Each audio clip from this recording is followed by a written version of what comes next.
Todo mito sur FM tolendo ndo mekpo mikudo toro me mikudo jireme mite gbe kudo a holuzangbe azangbe ton ya holuzangbe azan tian tonto ni osun afin plosun okwe ememite we fowo ko we do poto mi ndo mi mekpo papata ezo ijedo azan ni fezan ni azan emene no kodo na do iwa nde pepe be jedo avoji na meri pepe na wure ndewa enyo na milo mi ndo mi azan ma nyina ta san me mo do me ezo ise no re nyo de no igbon ti gba ni mi wa do po mi no de me na mele na yindo munu klunje azan konkolego mi kudo toro me bo kudo egbe moloji Gislin agbangba wedeji boto volonu rogasien hoton tore do wenvi si togbajo rugaruga na no po mi po na do kenu do na moje memi ndo jino do jono bo jono che tinto de fi di vie na kenu na si gando blondo ho kan si nkonko na kambie na vodide e tito nu komboja bo mina yi devo na demenu mitonle to sun eyin sun eneto we me mite di vie e yan zan gban ewe awe to sun loton mais wana todo mito milewe ni to vie no devo na do yi to gan na do yi mere pepe e na no o to lonu bon alode pepe be so come gan kaka so ito ganji bo sen e kayin sen ji mi na gbon do devo do no plopo e do tito iton bo dem mi ton le o kendo ne go wayi bo yi sen konko yin sen e na hodo so yi vodide nkonko le demele ton lo uji we mi jidi bo mi ka a konsen lo le bona de me na yendo monokrun jego taun o se ken bo do ho to vodide sen e tinto no kon le me bo mi rodo aguda wan we français gbe me do article 242 et il vodide sen e ni fode kande no kon awito e do hodile bo tede do àwọn pa e je na no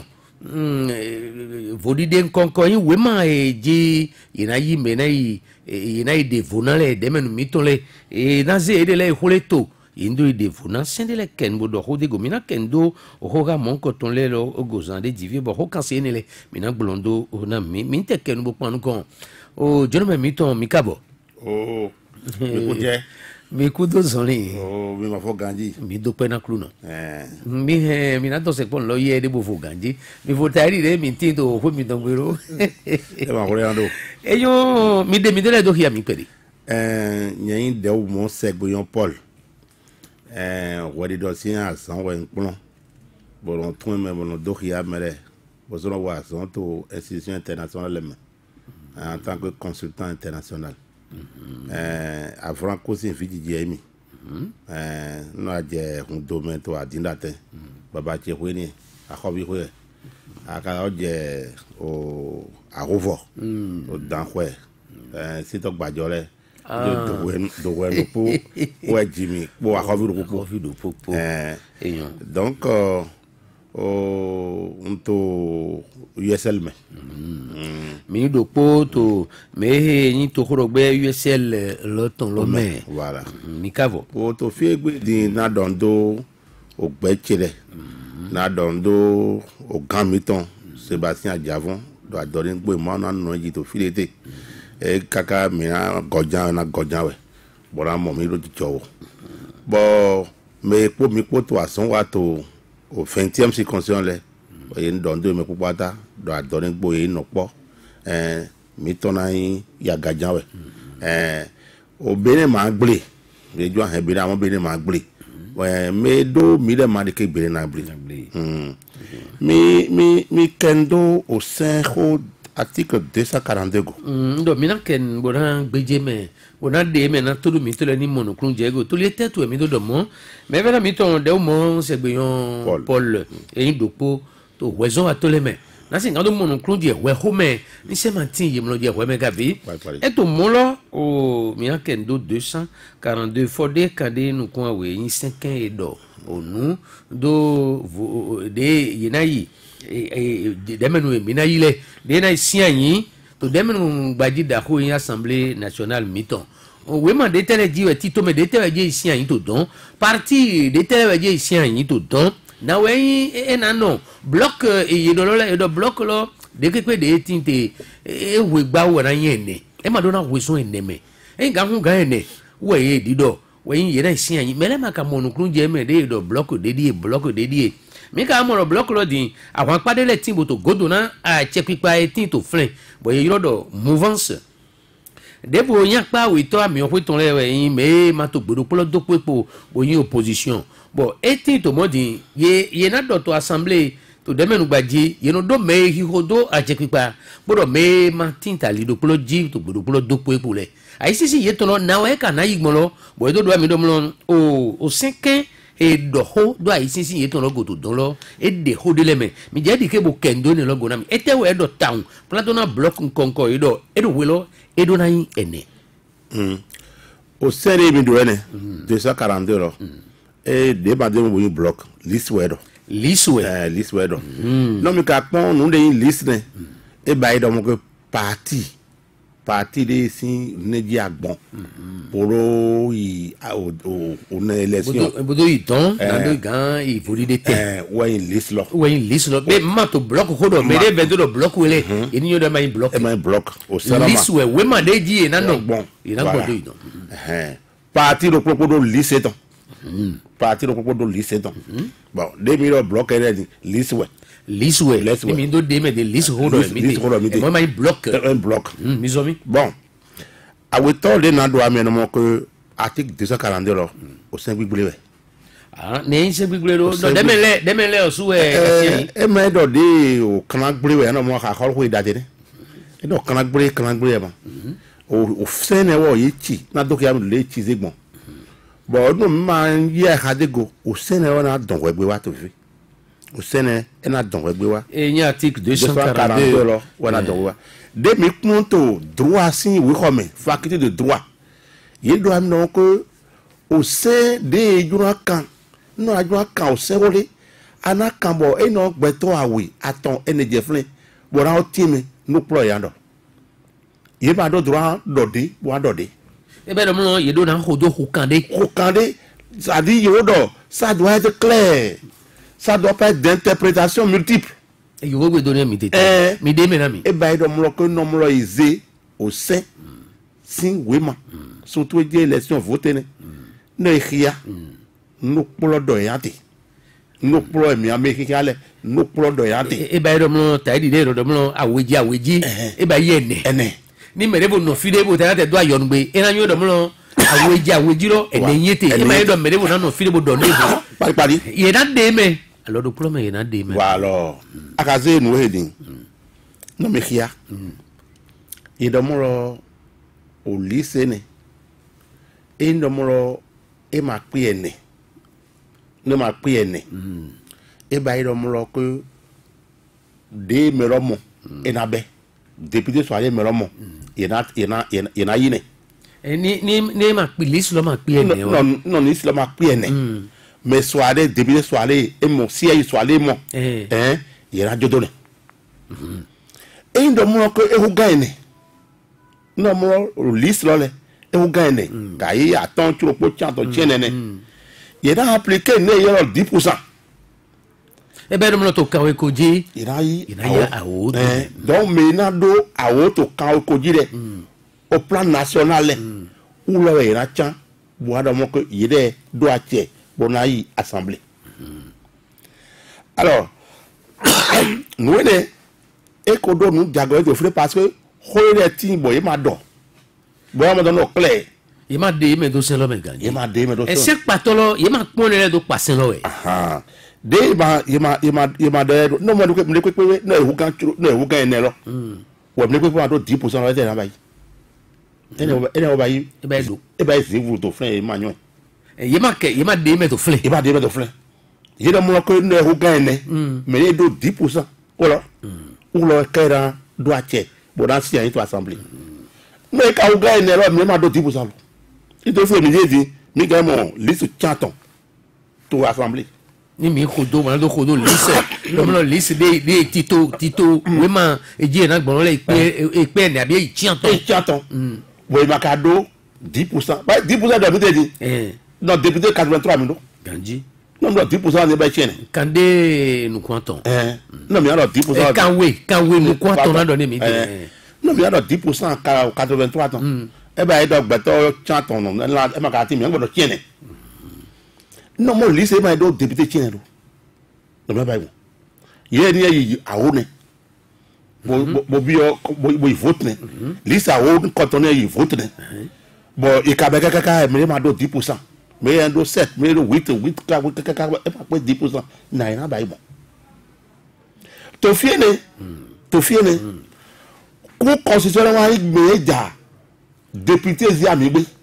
E ba ka ta che tome. E to li ni we, ye do na dino te to me jawe. Oh c'est e ma to a che ko constitution tome. Ni me de wa to député de nami. Autovide e dans des députés. Ko constitution ba da mo que non moi ye chinewa wona gang ina kende go bojuro edo a mo fidi au sein de zéro terror au zéro e ma yuko kaka e ma de nume somo de mo ko no e hweso ene me no ka ye no ayro e feye à 4 ben de ka e ka 4 lo na do e de flen si au c'est ben silence flen lo de na kase mi lo omo e do ya abi ye do wa ye ro pono be ira je me ya do patanye no mo aze de menule député ni gbeto le to edesi me ba he ma to edesi ye so aso ye bo lo ko ma ze ede do tenda gbede autofide ze na eme bo gbaja pon wo pon ba do mlo de ze selo hlan ye ma si an de go gbata me pon de go he do enyo ya he mini hembo de vlavo me ze hlan abi me do ino do ado to do te we do mi ze bo ipon do be mi he mi na ba ya ni enyo jawe mo de fo na ye do na si an bo gbata me pon de go gribo modo he yon ni ma enyo to fide de na jira do gbon ye na kende go we bo na godeji we bo to go ezewa ye ma ba igbo mo ye de fo deji ha lo cha Dimbo na ye gan e fine logbo di article 242 là in 5 au fodé quand nous coin we do kodo de we ma eji na gbon le list lo de na igbon na ye na igbo to fune di e ko gbe to ataye mi do ma parce que mi le yi coup constitutionnel o USC galé bodo FC Beogbo mi zon po PCD mi zon po bo coup constitutionnel bon mi dona au professeur Jogbo do mo lo ko no he ejo agba to mi no au selo na we ye jo atu mo selo bon e ya e ha bodo amo mo ko considère mon team no amegba egbe ami do ko considère mon team no ame yiri ba e reku ne mi yiri kawe ma ne mi no e kawe ma ne mi do e mi na gbon de go we ma ye de tin kwa soso e ba mi le kere mi so ba yi so parce que au selo na gba nu au selo kara gba lo mi ya wo mo ayika e ton di yiro mi se na bu kaselar mo ko me article wo na ka tru no yire ma ka tru me yiro su se na le na do mo lo ko yo make e wade e bi me yiro su ma nyo ai ka de na lo tru me e be do yo su yo mo nu wa gbode to fle ni e ba nyo de na do mo e to gan ne me nu wa gbo ni lo men to me na video ete men we e na konte na men we do na du deji to ni lo me do ko ne do wa devie ne ma te do mo ye point do bayiwa men to na gbele men to na yon una kansente o wele la de la hen avun wa ni men to me na video lo we na hen avun wa to lo me itori no mo lon ko onye ndo bibio je aso to bibio ato no pro hun parce que ne to fidi e ma we ganji ma to clear na mo to yin mo ko me to ganri bon awa fond mo ko bon yen we so le zeju amehe yaro sete ji agbon bro seju amelo alite ji agbon bro seju amelo ba mi ton afotori ba mi ton de mo segbeyon Paul mi wezon atodo pope bo monoclone die wo lo kogo mi ze ne do fle we mi monoclone die go debo de meje we na kan bi do ejowo me yin to vile po to bibio tori àwọn do pe awedin we mi je àwọn nkan mede je to wa mede na du deji bo mede na gbode me e ma mi si devie we mi ka je ira yi yero we ma ene lo lise ni lo deji mi na gbon mi wa pon to mouvance si côté mi oyun bonyo de to yi gbon ama opposition e me ma to gbodo plodo bo a che pipa e tin to flen pole bo me le po to godo na mi bo to pipo de e na yi gbon lo mi a to pipo flen do mais ne nyu do list unique we na yidai e ba dom no we do poji we me pona no ni do pa me na 10% e hodo yete e se he lo to di de me do lo ni siga do pa na mi do mo àwọn bo do mo de me no susu be do ye to te ponu mo ko do po mi amu aji ro mo mi ya ipe awe torí mi me po ka to polo gan lo bona do ba do polo mi amu no kikran to me bi o mi ga de me na mi nu ezon list lo do ye di ro mi di no se lo do polo di ro mo ni list lo le pe opposition le sin awaji ro ni pe awe lo eyan mais les gens disent non do polo ge mi na zona yi mi ya mi mo di no ni ma pe awe bo yi do polo e so to pa alanpa do mi go nubo e obo ma deme o awede yin lo e manyana awede yin manyana mi o to bo wa wezu le po na mo to no po ado no do po dai no English unique dai bon mi ze nde mi lo coalition pour la défense de la démocratie bon mi o bail statut bo bail règlement intérieur ni pataki wa son to commission ne me bon mi de logo ton do nepoton ni do do po mo to lo po na maison au parti opposition de la pola FCB ne po no po bon wa zo FCB USL ya RB PSD Golu RB apa Soglo mi na do to li ya we do fini donc bueno PCB le comment mais c'est ma dépôt sous de oui non mais ma do groupe do ati pagbo me bueno po c'est vieux bon ne wa bio iwa na mi récépissé to gan e ba yi piège ni na mi mon ami do po we na mi récépissé ye na mi pe mi liste do poton na me po de e ka ko bio récépissé ko la yi ma kendego il va qu'un bon récépissé pepe de y aller il na FCB pour na USL do na parti si alodi ouais il be pondo lo parti gbeti ni ene bien do mais FCB non que di de nga do récépissé ni bo e ba non dia dezi nga do won yo nyomi podo neche logo che poda yi na gbo ogun taje jibu yi fi we bulo bezoni fini ko egboro besoni do do po de mi na ida yi ye ma na mi ache ye ma na mi récépissé mi do mi na gbo no po bona ze me do ache do po to de ye wa mo po di ye wa ma mi lo po to ne de mo lo ko mi zo po jare nde bi o bi te koko da yi ye wa na da yi wa sejo e be do FCB do eton USL so so mo lo ouais mais on mi ton est le mo ko mo din lo o ye yan logo FCB ton gbawo din emi jiro mo ko emi le ni jenu ko e wo juro mi ni se fi yawo ton do jenu kan bo parti de pour di bi ogro mi bo ne mi ton bo SB amoto no ko bo ayi me da ho ma do bo mo no mi ba igbo mo e ba ro mi igbo parti de ni kuni mi igbo parti de ni ku oni parti ma ga ju ku donc mi no po blo dra o toroton je don no mi je don mi wa go janwe mi abe mi azo mi tole activité mi tole yele gbe FCB gbe domro eni lo janwe mi na hodo ni o to kai mo mi le mi do ko do pon mi mele mi o me de to USL me o lo me de ko le po mi do ko do pon ma mo mo ko o po de mi duro ano gbẹtẹ tí n bò tó ya ibo ní ngọlọ bó bá ká tó nọ. gandhi bó tí tó dọkọ dídá yìí tó dọkọ dídá yìí jẹnẹtọrẹ nọ street fi yé de e nọ mi má ló mọ ndò dé dọdọ yìrẹ máa mọ tẹmẹ. e bẹ dọ ní yẹhẹ tó mọ. yìrẹ máa jẹ kì í máa mọ tẹmẹ. wẹsàn. yìrẹ máa mọ tẹmẹ nọ mẹtọ lẹdọ ahọlu wọn dọ ọhúrọ ahọlu ma. gandhi. bọ́n dọ̀rọ̀ ahọ́lù agbọ̀fílẹ̀bọ̀ gbọ̀fílẹ̀bọ̀ donc yé jẹ onẹ́lẹ̀ nalo tomina zoro tomina yà yìí bọ̀nìjì yé jẹ ko fífin yẹ dọ̀ tomina yà yìí bọ̀nìjì kẹ́kẹ́ bọ̀ yà yìí bọ̀nìjì bon mi FCB jẹ́ ayé náà nọ̀nù kọ́ parce que n'ọ̀fẹ́ FCB yóò nọ̀nù kọ́ wọ̀ yẹ gbọ̀n fo bó yìí yẹ mẹ́ kpọ́ náà nọ̀ yìí sì jí kẹ́kẹ́ wa. yìí mẹ́ kpọ́ yìí mọ̀ tẹ̀mẹ́ náà yìí mẹ́ kpọ́ pàkátà àmọ́ ní yẹn dọ̀ mẹ́ kpọ́ náà nọ̀ kpọ́ bẹ́ẹ̀ mi náà má kéwù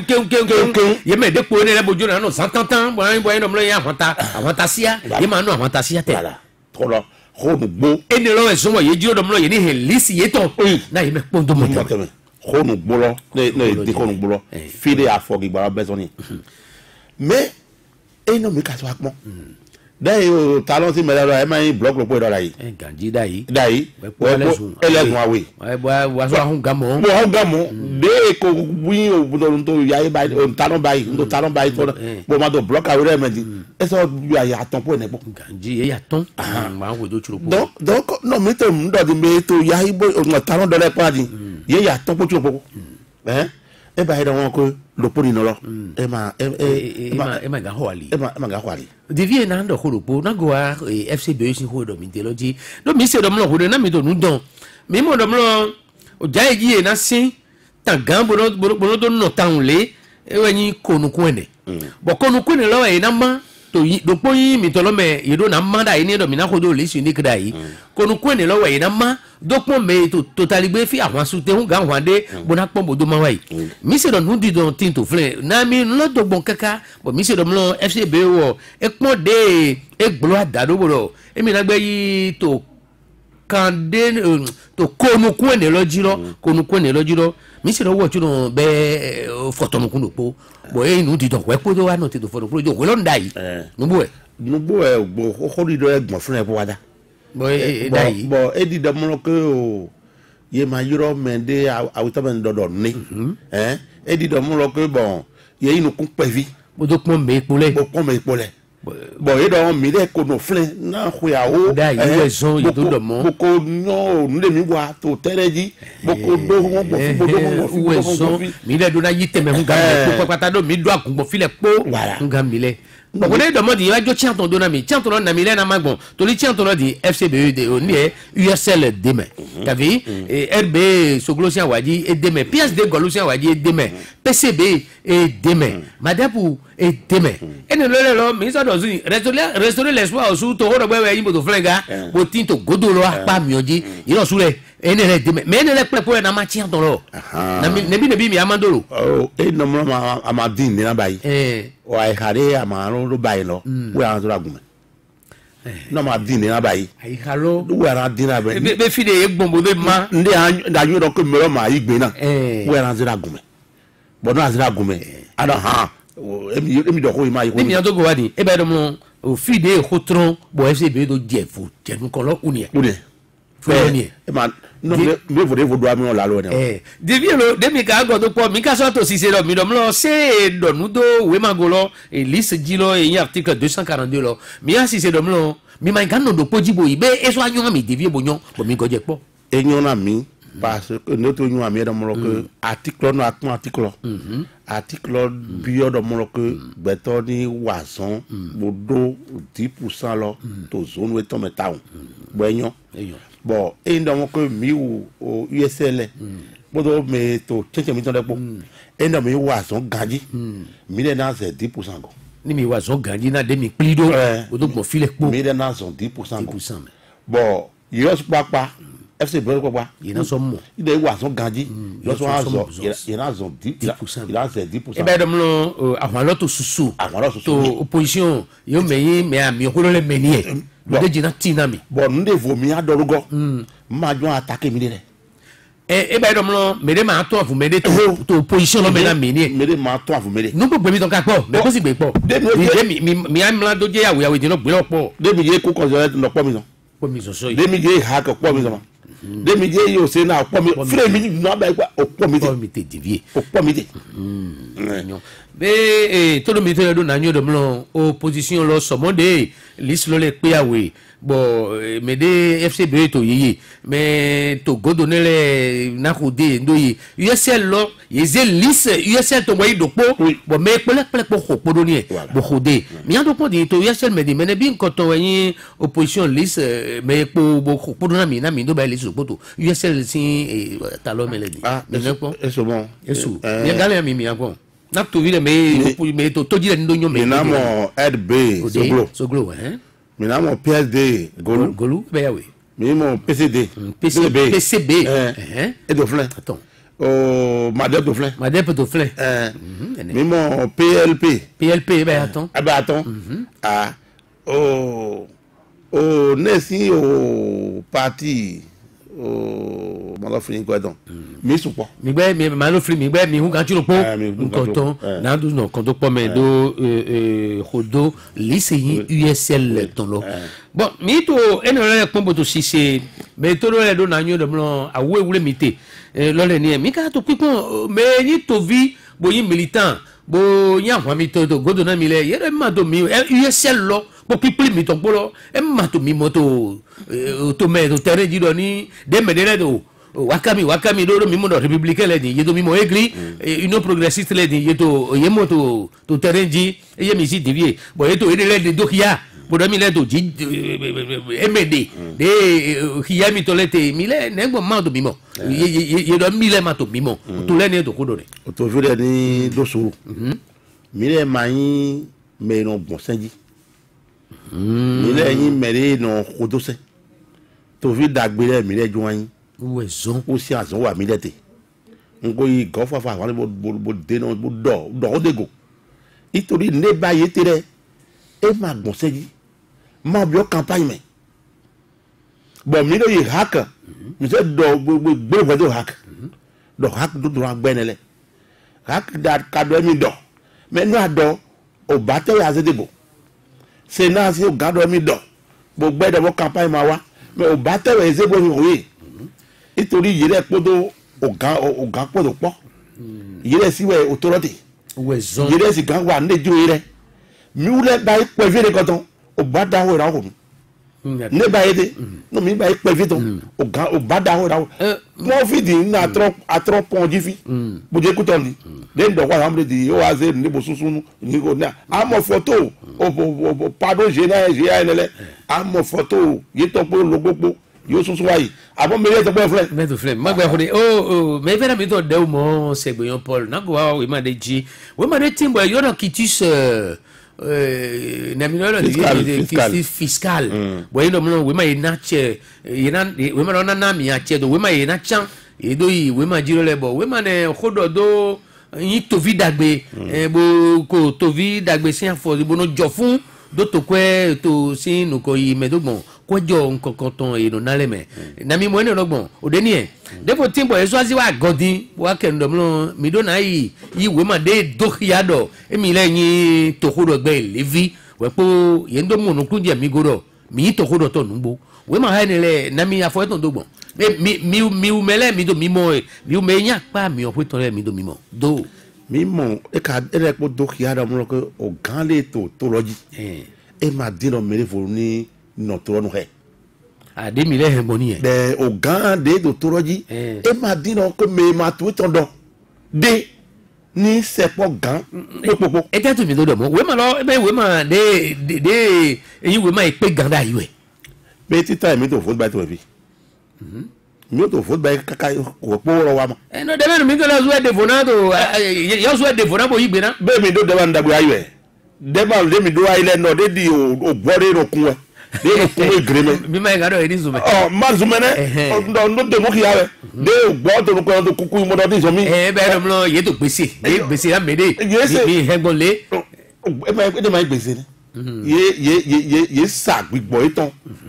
na meropo bo wo ran bible je se so yi wo tun pa de se amotipite le ye se wo se o se lo bo so wa bo so pa wa comprend bo ado mo ke we ka no me we se se lo me de se wa be he adorobo do wo zada yi do yo mi kendo go wo so mo no go je ba mo go je e da di do lo de se ta si de do je wo ba ile e maria be me po to e me je ti donc colonie ma do ne amokitis fiscal mi do ne au impôt direction des impôts et doit de au séné aika de na o chan impôt to vile posi e ma yido mlo flin na egbon wa e ma flin a egbon a ma so impôt la prescription de l'impôt c'est sur 4 ans donc na ma na impôt to o khoye ne wuri ana ko yo ka to khoye energy ana wana piraje ton na ma na yi ga wuri to ebo sezi bo na sa alors il y a quand ça ouais nous con dem le de ka do defo na lo ye ma mo e ndo de je te po do igbe na bo do mo no na se boa zonti bo to o da lo hen go blo ba bo hoyi ye o mere to o a check pasi kan me padi ito ya ito ji e ma mi mo no gbeto do ho o awo o bodo susu bo ma yi ebo yi empo de mo yi takwe de da yi ebo ina wa da wa ko anasu 2016 aso 2017 se ba yo zo ba 2018 ko mi me yi opposition le lo na mi le yi bo mi le de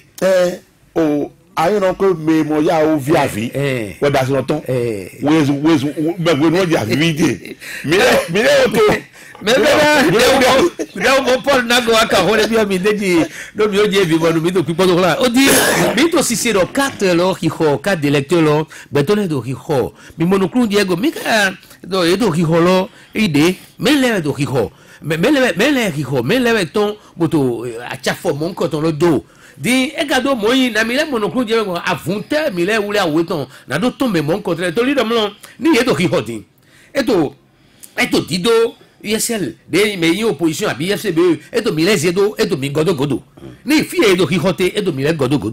bodo me le na se daga to firi awu de te mi le awule din na do sokundo na abi do tun awon do tun fun yi me ne le avun le mi le jun akodo fle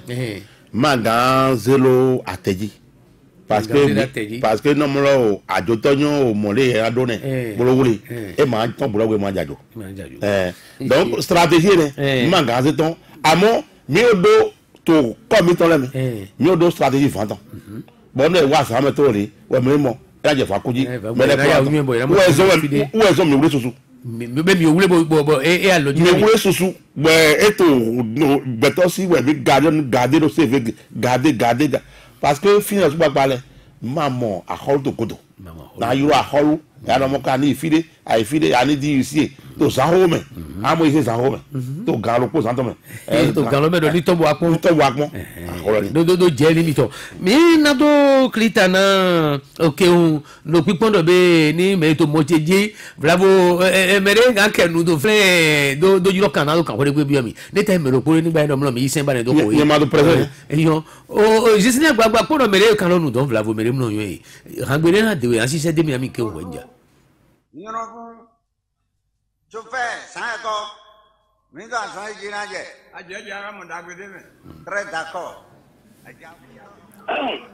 oh me lo poje kan nu alo